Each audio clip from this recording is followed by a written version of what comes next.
pour commencer avec Rembrandt deux tableaux, deux versions du même sujet à quelques années de distance. Le bœuf écorché tel qu'on le voit au musée de Glasgow et tel qu'on le voit au Louvre. J'ai lu quelque part, je crois dans un livre de Philippe Solers, que la petite tête qui apparaît au fond de la version du Louvre, c'est tout Rembrandt. Je ne sais plus vraiment si j'ai lu ça quelque part ou si je crois m'en souvenir et que je l'invente, tout est possible. Quoi qu'il en soit, Rembrandt a peint extrêmement peu de nature morte, se démarquant en cela de l'énorme production bourgeoise de nature morte en Hollande à cette époque, et celles-ci sont remarquables à ce titre, mais aussi donc à cause de la petite tête qui émerge, qui se penche, qui regarde, qui représente le regard, le spectateur, qui dit ce que c'est que le spectateur dans le tableau de Rembrandt, quelqu'un qui passe la tête par un trou pour voir le monde intérieur d'un écorché vif. Voilà le regard du spectateur dans Rembrandt. On se penche, on regarde à l'intérieur, on surprend des éléments plus ou moins terribles, ténébreux, lumineux, joyeux, mystiques, bizarres, d'une imagerie intime, puissante, cruelle, vivante et morte. Le bœuf écorché, version du Louvre. À présent, 4 versions d'un même thème. Rembrandt était peut-être un obsessif, assurément un obstiné. 4 versions, également distribuées entre sa jeunesse et son âge mûr, les très célèbres disciples d'Emmaüs. Première version, une huile sur toile de format quasi carré, peinte à 22 ou 23 ans, qui est la première grande réussite du jeune peintre, et qu'on admire à Paris dans la collection Jacquemart-André, dont elle est un fleuron. Deuxième version, 6 ans plus tard, une eau forte, c'est-à-dire une gravure, 1634, Rembrandt avait 28 ans. Troisième version, la plus grande, un quasi-carré de 69 cm de côté, huile sur toile, conservée au musée du Louvre, et qui est certainement la moins belle, 1648, 42 ans. Et enfin la quatrième, chef-d'œuvre, gravure, 1654, à 48 ans. On y arrive. La première et la dernière sont les plus intéressantes, mais bon, la deuxième et la troisième, quand même aussi. La première d'abord. On se souvient de l'histoire. C'est l'évangéliste Luc qui écrit. Le Christ est mort il y a 3 jours à Jérusalem. 2 de ses disciples, un certain Cléophas et un autre que Luc ne nomme pas, mais dont la tradition dit qu'il s'agit précisément de lui, de Luc. En somme, il nous raconte le moment décisif de sa conversion, un souvenir personnel. 2 de ses disciples donc quittent Jérusalem par la route d'Emmaüs, tristes et désabusés. Ils rencontrent en chemin un homme qui les console et les rend à nouveau capables de croire. Ressuscité, mais oui, mais bien sûr, c'est évident, et d'ailleurs, c'est fait. Les 2 hommes, singulièrement réchauffés, insistent que cet ami qui leur tombe du ciel et leur fait du bien ne s'en aille pas, qu'il reste avec eux. D'ailleurs, le soir tombe, on n'y voit plus rien. Ils le retiennent à dîner, dans une auberge, et là, au moment de manger, ils le reconnaissent subitement. Coup de théâtre, c'est Jésus. Depuis des heures sur le chemin, ils ne le reconnaissaient pas même le son de sa voix, ses gestes, ses attitudes, mais là, ils le voient, et aussitôt, il disparaît à leur vue. Aussitôt, il disparaît. Eux, néanmoins, sont tout joyeux, et ils retournent à Jérusalem pour prévenir les copains, c'est-à-dire les apôtres. Quand on croise les évangiles, d'ailleurs, c'est rigolo, on s'aperçoit qu'à la fin de celui de Marc, il dit que 2 types, en effet, sont venus dire aux apôtres qu'ils avaient vu Jésus vivant sur la route d'Emmaüs, et Marc précise qu'on ne les avait pas crus. Bref. Luc, chapitre 24, et pour Marc, c'est chapitre 16. Bon. Notre premier tableau. Lecture rapide, le Christ, à contre-jour. Un disciple qui écarquille les yeux, stupéfait de ce qu'il vient de voir, de reconnaître. Un personnage au fond à gauche, silhouette féminine, qui sans doute est l'aubergiste. Et le deuxième disciple, Cléophas, ou Luc lui-même, absent? Non. Là, tout à l'avant-plan, presque invisible, généralement inaperçu d'ailleurs, mangé par l'ombre, tombé de sa chaise, comme jadis Saint Pierre sur le mont Tabor renversé par la lumière de la Transfiguration, autre épisode de l'Évangile qu'étonnamment Rembrandt n'a jamais peint, à ma connaissance. La chaise est renversée dans l'ombre complète, le disciple invisible est agenouillé, on dirait qu'il se cache le visage dans les mains, douloureux ou adorant, ou les deux. Il est au fond d'un puits. Quel moment précis de l'épisode Rembrandt a-t-il choisi de représenter ici? Il a représenté, comme tout le monde l'aurait fait, je crois, le moment qu'il considère clé, celui où les disciples, ayant reconnu le Christ, expriment leur surprise. On pourrait presque dire leur effroi. Il n'est pas sentimental du tout, ce tableau. Il est violent, brusque, exalté, oblique. Un tableau très jeune, au sens de fougueux. Au point focal des obliques, l'œil. Et il faut comprendre, Rembrandt, c'est un peintre. Ce n'est pas de la théologie ici. C'est avant tout une théorie de la vision. L'art est une grande conversation, une chambre d'écho. Le tableau de Rembrandt a un précédent, très explicite. J'ignore à quel point les contemporains repéraient l'allusion, pour ne pas dire la citation, l'écho, mais elle n'a pas échappé aux historiens, c'est fin limier. Ce précédent est un tableautin de Adam Elsheimer, presque une miniature, à peine plus grand que la main, que voici. Petit tableau représentant la fable mythologique de Philémon et Baucis, recevant sans le savoir des dieux à leur table. Elsheimer était un artiste allemand, actif à Rome autour de 1600. Son œuvre en général était bien connue, notamment grâce à la fidèle amitié d'un artiste hollandais qui en faisait circuler des gravures, assez moches, mais appliquées et bien intentionnées, comme celle-ci, exemplaire conservé à la National Gallery of Art de Washington, et même des remakes, comme celui-ci. Interdit de rire. Bon. C'est très beau de voir comme le jeune Rembrandt prend la leçon d'Elsheimer. Déjà, il a repéré que les deux sujets sont analogues, Philémon et Baucis et le repas d'Emmaüs. Philémon et Baucis, il fallait assez de culture classique pour les connaître. Sujet plutôt élitiste, c'est chez Ovide, Métamorphose, livre 8. Jupiter et Mercure font une visite incognito sur la Terre, chez les mortels, et dans un village où ils s'arrêtent, ils demandent l'hospitalité. On la leur refuse partout, sauf dans la dernière maison du village, une humble masure habitée par un couple de vieillards, Philémon, lui, et elle, Baucis. Ignorant qu'il s'agit de Dieu, les deux vieillards se décarcassent pour les recevoir au mieux, ils sacrifient le peu qu'ils ont, s'apprêtent à tuer une de leurs oies, offrent le pauvre vin qui leur reste, sortent leur unique nappe, etc. Les dieux, émus de tant de bonté généreuse chez ces mortels démunis, à la fin du repas se font connaître et offrent à Philémon et Baucis d'exaucer leurs vœux.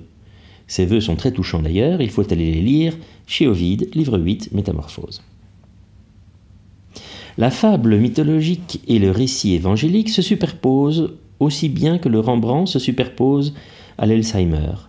Transparence du thème et de la composition. Seulement, le jeune Rembrandt accentue beaucoup l'énergie dramatique, le clair-obscur et les vertiges du sens. Hommage d'un jeune homme à un peintre célèbre, en même temps que dépassement manifeste du modèle. Deuxième traitement du thème, 1634, 28 ou 29 ans, gravure à l'eau forte, petit format, naturel pour une gravure.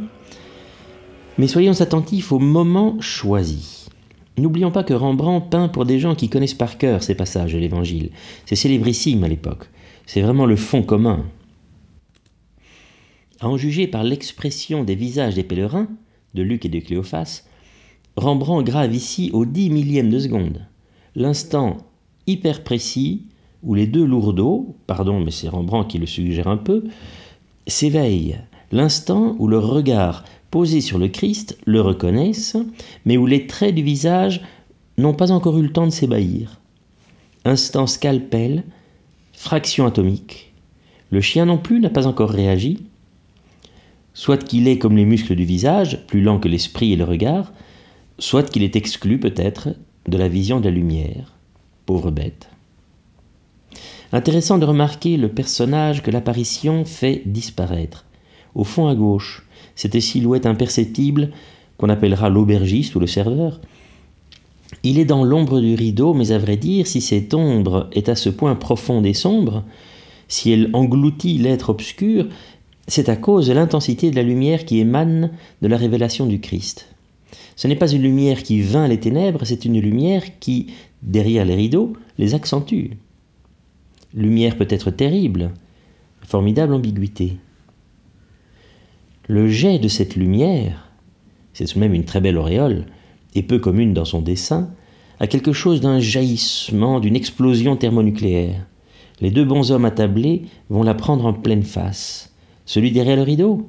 Sera-t-il brûlé par la lumière ou dévoré par l'ombre et l'oubli? Sa réalité est en suspens. On possède un dessin préparatoire pour cette composition. Quand on a aimé la gravure, on finit par aimer encore plus le dessin, à préférer ce sublime brouillon où l'auréole comète possède un dynamisme, une énergie incalculable. E égale mc carré, sachant que c est la vitesse de la lumière. Lumière protagoniste, lumière vraiment un personnage dans ce dessin, personnage principal même, qui sait. Van Gogh, 2 siècles et demi plus tard, se souvient-il de Rembrandt?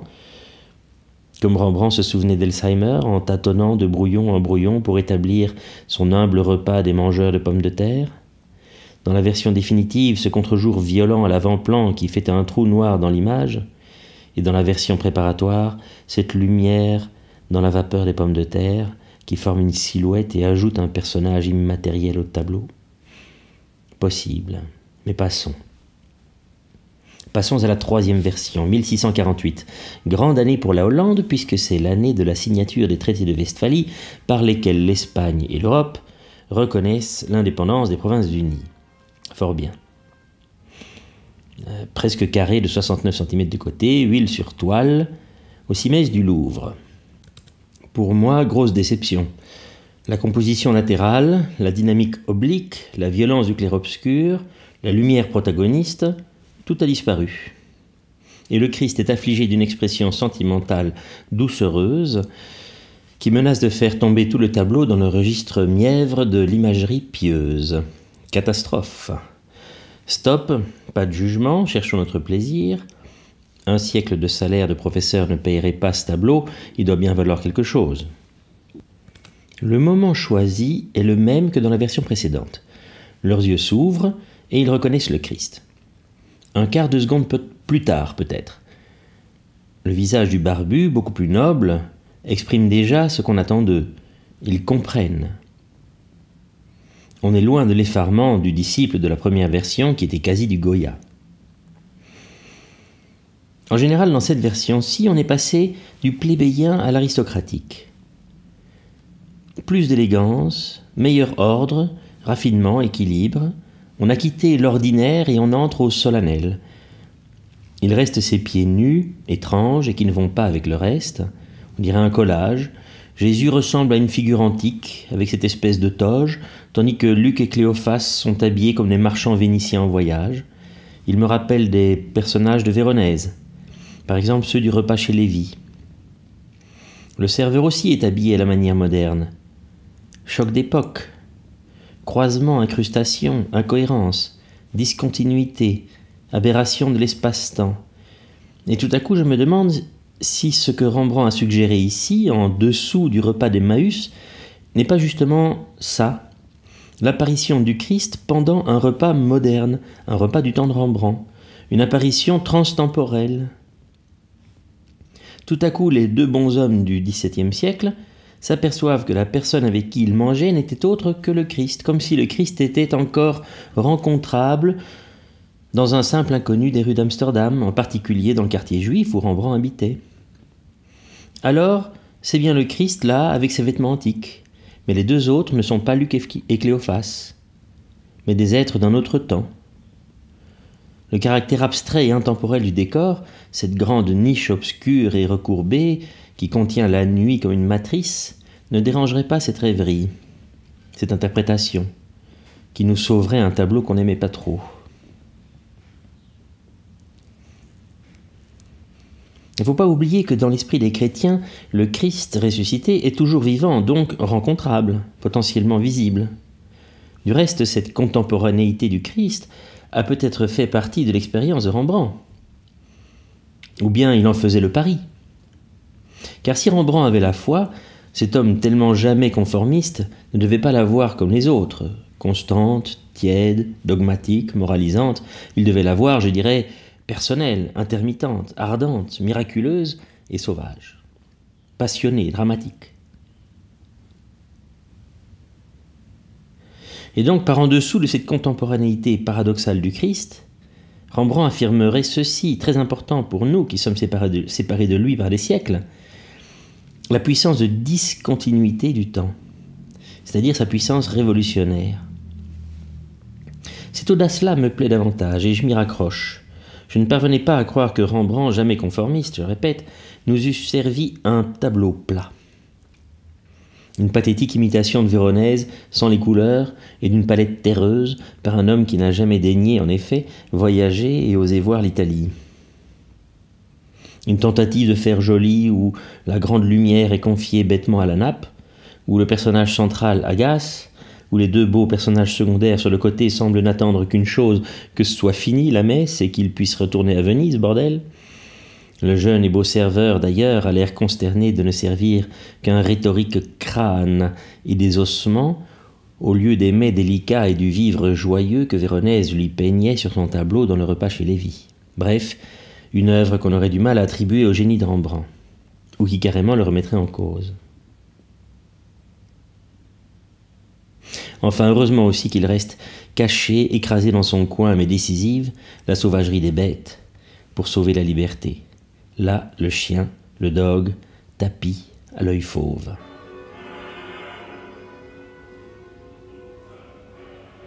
Et puis, la 4e version, 1654, le peintre a 48 ans. Sans doute la plus forte. La 4e version, tout en reprenant grosso modo le même schéma de composition que la 3e, la dernière en date et la plus fraîche dans la mémoire de Rembrandt, porte l'image vraiment beaucoup plus loin. Je passe sur l'extraordinaire ferveur de l'homme qui s'est levé d'un bond, qui est prêt, ou sur le barbu, cuit à point, prêt à devenir flamme à son tour, feu, sur le chien, intrigué par ce qui se passe dans le barbu, et sur l'aubergiste, qui est les honneurs de l'avant-plan, qui s'est arrêté dans sa descente de l'escalier, et dont il semble bien que la lumière, cette fois, ne l'oubliera pas. N'est-ce pas même lui que le Christ regarde à présent? Les deux disciples sont avertis, convertis. L'œuvre maintenant touche les gentils. C'est la 11e heure, la fin, l'accomplissement.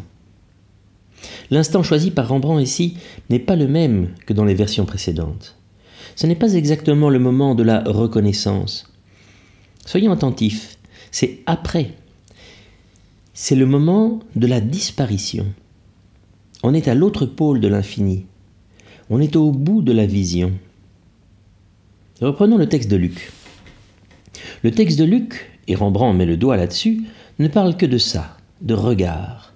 Quand les disciples sur le chemin s'entretiennent avec Jésus sans le reconnaître, le texte de Luc dit « Oide ophthalmoi auton ekraponto », c'est-à-dire « leurs yeux étaient retenus, tout mais epignonai auton », de sorte qu'ils ne pouvaient pas le reconnaître. Epignonai, reconnaître. D'abord, donc, les yeux sont retenus, et on sent au passage la dynamique qu'il y a dans la théorie de la vision chez Luc. Les yeux seraient donc comme des chevaux, on les retient ou on les lâche. Grand galop, le mort aux dents.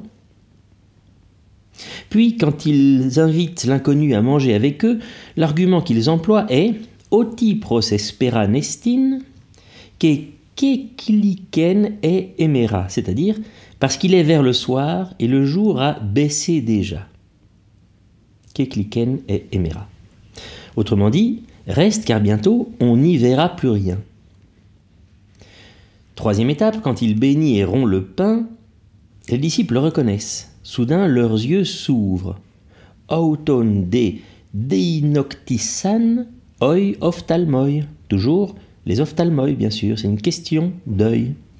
Et ceux de Rembrandt étaient bons, tant pour voir que pour lire. Puis tout de suite après, dans la même phrase, kai autos aphantos egeneto apauton, c'est-à-dire littéralement, et lui-même devint aphantos, disparu parmi eux, apauton. Voilà, déjà il a disparu, tout de suite. Or, à bien y regarder, c'est l'orée de cet instant-là que Rembrandt a saisi. C'est le processus disparaissant qui est amorcé dans cette lumière effaçante du visage du Christ. Ce point de vue est extraordinaire, et il éclaire au passage l'idée de Luc. Il l'augmente même. On insiste toujours sur l'apparition et la reconnaissance, mais Rembrandt, lui, subodore ou nous fait subodorer que l'essentiel dans le récit de Luc se trouve dans cette disparition. De fait, que se passe-t-il quelques lignes plus loin dans les écrits de Luc? La fameuse ascension, où de nouveau, grâce à Rembrandt, on comprend que l'essentiel est dans la disparition. Le Christ est emporté, lit-on dans le texte de Luc, pendant qu'il le regardait. Puis une nuée le dérobe, apoton, ophtalmon, auton, donc à leurs yeux, ophtalmon. Disparition qui n'est pas un adieu, mais qui au contraire accomplit la vision. Et laisse, dit saint Luc, avec une grande joie. Charas mégalès, mégalès, grande joie. Peut-on aller plus loin dans la représentation de la vision? Rembrandt ici ne figure pas une apparition, mais une disparition. Étape plus avancée dans la révélation. Vous voyez sans reconnaître, puis enfin vous reconnaissez et vous êtes ébloui. Enfin vous avez vu, donc ça disparaît. Et vous êtes plein de joie. Circuit de la vérité, itinéraire de la révélation. Et avant tout pour nous, trésor du regard, joie miraculeuse avec épicentre sur la rétine. Voir. Il ne s'agit pas seulement de ce qui devient visible, mais aussi de ce qui devient invisible. Il ne s'agit pas seulement de montrer comment le vrai entre dans la visibilité, mais aussi comment ça en sort. Théorie de la vision, heureux les yeux, ophtalmoi. Cette lumière qui emporte la matière et les corps avec elle, on la voit ailleurs chez le dernier Rembrandt, et elle finit par déterminer sa manière de dessiner. Elle est spectaculaire dans une scène très proche de son dernier dîner d'Emmaüs, intitulée « Jésus apparaissant », c'est-à-dire maintenant on le sait, disparaissant, parmi les apôtres. C'est une eau forte, sur papier, 1656, à 50 ans, où le Christ ressuscité, venu d'après la mort vaincue, c'est-à-dire de l'au-delà du temps, les emmène dans sa lumière dissolvante absolue, emporte le dessin et la gravure vers une simplicité, une liberté inédite, presque insolente, un non finito dont on dirait volontiers qu'il a 2 ou 3 siècles d'avance sur son temps, mais puisque cela va vers l'au-delà du temps, c'est normal. Ellipse extraordinairement énergique qui efface les corps et l'art lui-même, photomachie comme de fin du monde, torsion du visible et de l'invisible, lumière et ténèbres, drame, joie, disparition qui accomplit mystérieusement l'apparition, fin du visible et l'extrême bout d'une esthétique.